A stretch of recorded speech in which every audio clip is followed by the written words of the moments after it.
ഒരു 4-5 ദിവസം ഇതുപോലെ അങ്ങ് അടച്ചു വെക്കാം. എന്നിട്ട് നമ്മളൊന്ന് തുറന്നിട്ട് ഇതുപോലെ കുറച്ച് കൂടുതൽ വെള്ളം, നമ്മൾ പച്ചവെള്ളം ഇതുപോലെ അങ്ങ് ചേർത്ത് അങ്ങ് നേർപ്പിച്ചെടുക്കാം കേട്ടോ.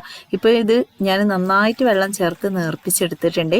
ഇനി നമുക്കിത് ചെടീൻ്റെ ചോട്ടിലും പച്ചക്കറീൻ്റെ ചോട്ടിലും അതുപോലെ തന്നെ നമ്മുടെ മുരടിച്ച് നിൽക്കുന്ന ഇപ്പോൾ കറിവേപ്പ് ചെടീൻ്റെ ചോട്ടിലൊക്കെ കൊടുക്കാൻ പറ്റുന്ന ഒരു വളമാണ്. കാരണം ഈ ഒരു വളം മതി എല്ലാ ചെടികൾക്കും. പ്രത്യേകിച്ച് റോസാ ചെടി ഒത്തിരി ഇഷ്ടമാണ് അല്ലേ. അപ്പം എനിക്ക് ഒരുപാട് ഇഷ്ടമുള്ളൊരു ചെടിയാണ്. ഒരുപാട് കെയറോ കാര്യങ്ങളോ ഒരുപാട് വളപ്രയോഗം ഒന്നും ഞാൻ ഈ ചെടിക്ക് കൊടുക്കാറില്ല കേട്ടോ. നഴ്സറിയിൽ നിന്ന് ഒരു ചെറിയൊരു റോസിൻ്റെ ചെടി വാങ്ങിച്ചതാണ്. ഇപ്പം അത്യാവശ്യം നന്നായിട്ട് ഫ്ലവറൊക്കെ ഉണ്ട് കണ്ടോ. മൊട്ടൊക്കെ നന്നായിട്ട് നിറഞ്ഞു നിൽക്കുന്നുണ്ട് കേട്ടോ. അപ്പം നിങ്ങളിത് ചെയ്തിട്ടുണ്ടെങ്കിൽ വെറും 10 ദിവസം കൊണ്ടാണ് നിങ്ങൾക്ക് ഈ റിസൾട്ട് കിട്ടുന്നത്. നല്ലതുപോലെ ഇപ്പോൾ ഫ്ലവറിനൊക്കെ അത്യാവശ്യം നല്ല കളറും ഉണ്ട്, നല്ല ഭംഗിയായിട്ട് തന്നെ നല്ല വിടർന്ന പൂക്കൾ നിറഞ്ഞു നിൽക്കാൻ വേണ്ടിയിട്ട് ഇത് ജമന്തിക്കൊക്കെ ചെയ്ത് കൊടുക്കുകയാണെങ്കിൽ, ജമന്തിയൊക്കെ മുരടിച്ച് നിൽക്കുകയാണെങ്കിലും പെട്ടെന്ന് മൊട്ടുകൾ നിറയാൻ സഹായിക്കുക, വിളർച്ച മാറാനും ഒക്കെ ഹെൽപ്പ് ചെയ്യുന്നതാണ്. അപ്പം നമുക്ക് വേണ്ടത് നമ്മുടെ അലോവേര തന്നെ കേട്ടോ. അപ്പോൾ ഒരു കഷ്ണം അലോവേര എടുക്കുന്നുണ്ട്. ഇത് വീട്ടിലുള്ള അലോവേര ചെടിയാണ്. വീഡിയോ സ്ഥിരമായിട്ട് കാണുന്നവർക്ക് അറിയായിരിക്കും അലോവേര നടുന്നതും അതുപോലെ തന്നെ അലോവേരയ്ക്ക് കൊടുക്കേണ്ട കെയറും കാര്യങ്ങളൊക്കെ നമ്മൾ കറക്റ്റായിട്ട് വീഡിയോയിൽ പറയുന്നുണ്ട്. അപ്പോൾ ഇതിൻ്റെ ഒരു പകുതി മതി കേട്ടോ, ചെറിയൊരു കഷ്ണം മതി. ഈ അലോവേരേൻ്റെ പ്രത്യേകത എന്ന് വെച്ചാൽ നന്നായിട്ട് വേരോട്ടം നടക്കാനും അതുപോലെ തന്നെ പെട്ടെന്ന് പൂക്കൾ നിറയാനും ചെടീൻ്റെ വിളർച്ച, മുരടിപ്പ് അതുപോലെ മഞ്ഞളിപ്പൊക്കെ മാറാൻ അലോവേര നല്ലതാണ് കേട്ടോ കൊടുക്കുന്നത്. അപ്പം ഞാൻ ഒരു കഷ്ണം അലോവേര എടുത്തിട്ടുണ്ട്. അപ്പം ഇതിൻ്റെ ജെല്ല് മാത്രം എടുക്കുക, അങ്ങനെയൊന്നും വേണ്ട, ഫുള്ളായിട്ടാണ് എടുത്ത് നിങ്ങൾക്ക് മിക്സിയിലിട്ട് അരച്ചെടുക്കുക. അപ്പം ഫാസ്റ്റ്ലി ഈ റൈനിങ് സീസണിലൊക്കെ ചെടീൻ്റെ കമ്പുകൾക്ക് വേര് വരുത്താനും അലോവേര നല്ലതാണ്. അപ്പം അലോവേര ഒരുപാട് ഹെൽപ്പ് ചെയ്യും കേട്ടോ. നമ്മുടെ ഇതുപോലെ നമ്മൾ ഒരു അലോവേരൻ്റെ ചെറിയ കഷ്ണങ്ങൾ എടുത്തിട്ട് നമുക്ക് ഇതുപോലെ നമ്മുടെ ബൊഗൻവില്ല അതുപോലെ ഏത് ചെടീൻ്റെ കമ്പാണെങ്കിലും ഇതിൽ കുത്തി വെച്ച് മണ്ണിലേക്ക് ഇറക്കി വെക്കുകയാണെങ്കിൽ ഫാസ്റ്റിൽ വേര് വരും. അതിൻ്റെ വീഡിയോ ഒക്കെ നമ്മൾ ചാനലിൽ ഇട്ടിട്ടുണ്ട്. അപ്പം ഞാൻ മിക്സിയിലേക്ക് നമ്മുടെ അലോവേര ഇട്ടു.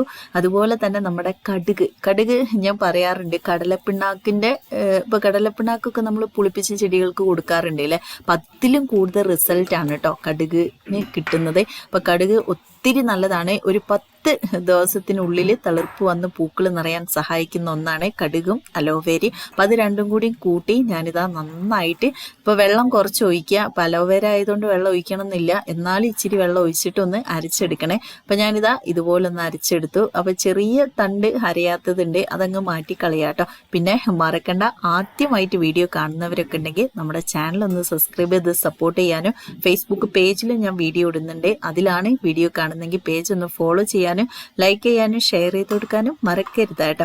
അപ്പം ഞാനിതൊന്ന് പുളിക്കാൻ വെക്കണം. അപ്പം നമുക്ക് 1, 2, 3 ദിവസമൊക്കെ നിങ്ങൾക്ക് ഇഷ്ടമുള്ള ദിവസം വെക്കാം. ദിവസം കൂടുന്തോറും ഇതിൻ്റെ വീര്യം കൂടി വരും. അപ്പം നിങ്ങൾ ചെയ്യേണ്ട ഒരു കാര്യം മാത്രമേ ഉള്ളൂ, കൂടുതൽ വെള്ളം ചേർത്ത് കൊടുക്കുക, അത്രമാത്രം ശ്രദ്ധിച്ചാൽ മതി.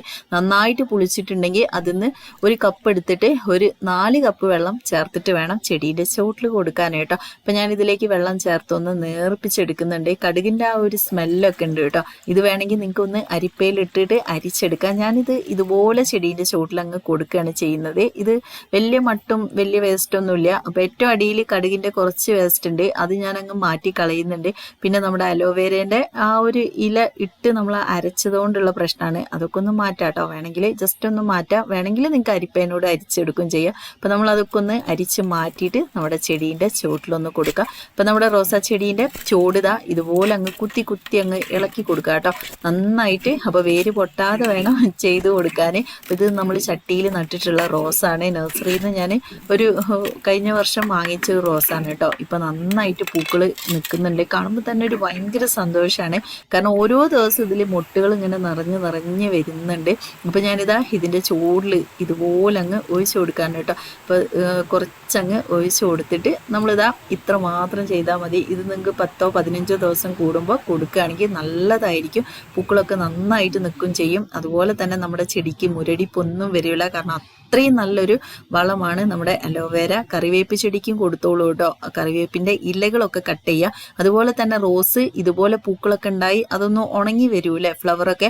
അപ്പോൾ ആ ഫ്ലവർ ഉണങ്ങി വരുന്ന സമയത്ത് നിങ്ങൾക്ക് കമ്പുകളൊക്കെ ഒന്ന് കട്ട് ചെയ്ത് മാറ്റി കളഞ്ഞിട്ട് നിങ്ങൾക്ക് ഇതാ എളുപ്പത്തിൽ ചെയ്ത് കൊടുക്കുക. ഈ ഒരു വളം ഉണ്ടാക്കിയിട്ട് ചുവട്ടിലാണ്ട് ഒഴിച്ചു കൊടുത്താൽ മതി. പെട്ടെന്ന് തളിർപ്പില വരും ചെയ്യും, നന്നായിട്ട് പൂക്കൾ നിറയും ചെയ്യും കേട്ടോ. നല്ല റിസൾട്ടാണ്. കാരണം ഇതാണ് ഞാൻ കൂടുതലായിട്ട് ബോഗൻവില്ല ചെടിക്ക് ചെയ്യാറുള്ളത്. ബോഗൻവില്ലയിലൊക്കെ അത്യാവശ്യം നന്നായിട്ട് ഫ്ലവറും ഉണ്ട്. ബോഗൻവില്ല നല്ല ഭംഗിയായിട്ട് നിൽക്കുന്നുണ്ട് വീട്ടിൽ. അപ്പം എനിക്ക് ഒരു 10-15 കളറ് ബോഗൻവില്ല ഉണ്ട് കേട്ടോ. അപ്പം അതൊക്കെ ഞാൻ ഇതുപോലെയാണ് ചെയ്യുന്നത്. അപ്പോൾ തീർച്ചയായിട്ടും നിങ്ങളും ട്രൈ ചെയ്ത് നോക്കുക. അപ്പം ഇതുപോലത്തെ വീഡിയോസ് നമ്മൾ ഡെയിലി ചാനലിൽ ഇടുന്നുണ്ട്. ഇന്നത്തെ വീഡിയോ നിങ്ങൾക്ക് ഇഷ്ടപ്പെട്ടിട്ടുണ്ടെങ്കിൽ ലൈക്കും ഫീഡ്ബാക്ക് അറിയിക്കുക. Okay friends, by.